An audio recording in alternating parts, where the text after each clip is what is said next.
Dia dapat dianggap telah melihat angin kencang dan ombak. Dia telah memberikan ketakutan pada semua makhluk yang mati di bawah pisau dagingnya, dan juga mengalami ketakutan.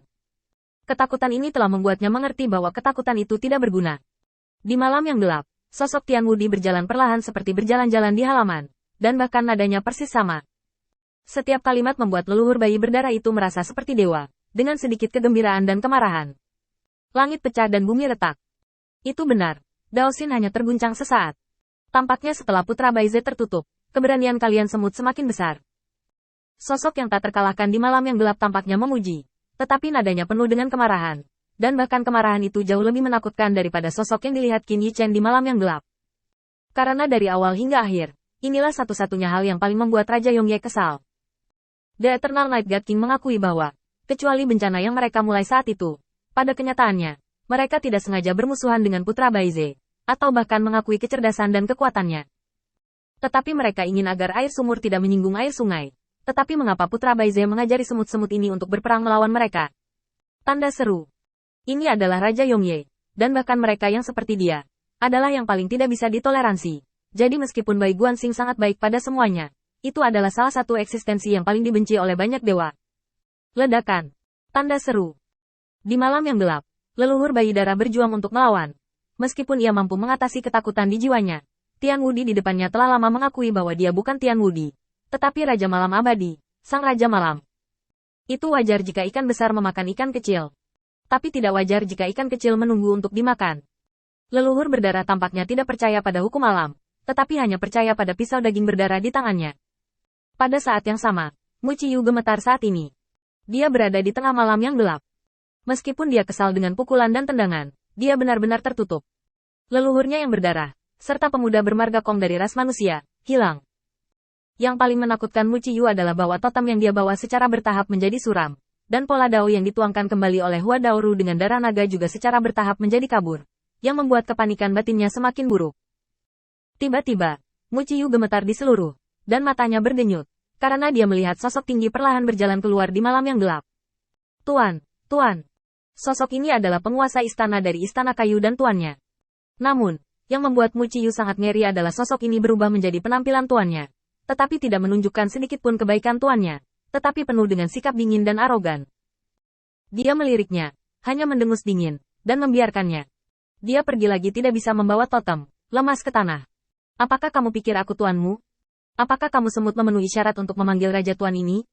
Mu Ciyu ngeri, dan berubah menjadi sosok tuannya di malam yang gelap, seolah-olah dia adalah Raja Dewa Malam Abadi. Mu Ciyu gemetar seluruh, dia sangat terjaga. Bahkan ketika sosok ini melihat dirinya dan berubah menjadi master, dia bahkan tidak repot-repot berpura-pura menjadi master untuk menipu dirinya sendiri. Mu Ciyu merasakan kengerian Raja Dewa Yongye, yang membuat Anda sadar tetapi merasakan ketakutan yang tak terbatas. Raja Dewa Yongye langsung mematahkan penghinaan di dalam hatinya. Tapi seberapa besar harapan Mu Ciyu bahwa orang yang berjalan keluar dari malam yang gelap ini adalah tuannya? Bahkan jika itu palsu, bahkan jika dia menipu dirinya sendiri, dia sadar tapi tidak berdaya untuk melawan. Yong. Eternal Night God King, itu bukan aku. Bukannya aku ingin menyinggungmu. Itu Putra Baize, itu mereka. Aku hanya dipaksa. Di depan Raja Dewa, Mu Ciyu tahu betapa kecilnya dia, dan dia tidak bisa menahan diri untuk berlutut. Dia sepertinya lupa bahwa itu sama ketika dia meminta Qin Yichen untuk membawanya di sepanjang jalan. Di matanya, Raja Dewa Yongye menghadap Mu Ciyu yang berlutut ke arahnya, tidak lagi meremehkan, tetapi menunjukkan sentuhan kenyamanan dan kepuasan.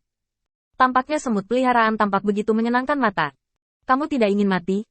Di malam yang gelap, sosok itu berubah menjadi penguasa istana dari Istana Kayu.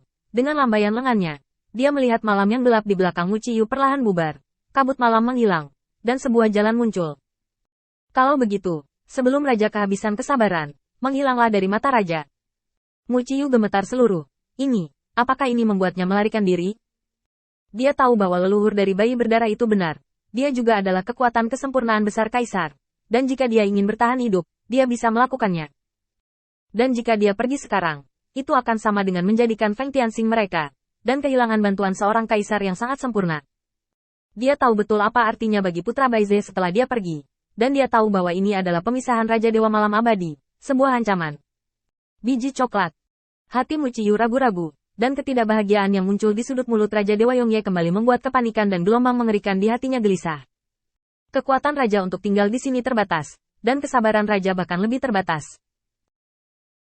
Apakah Anda ingin mati bersama mereka?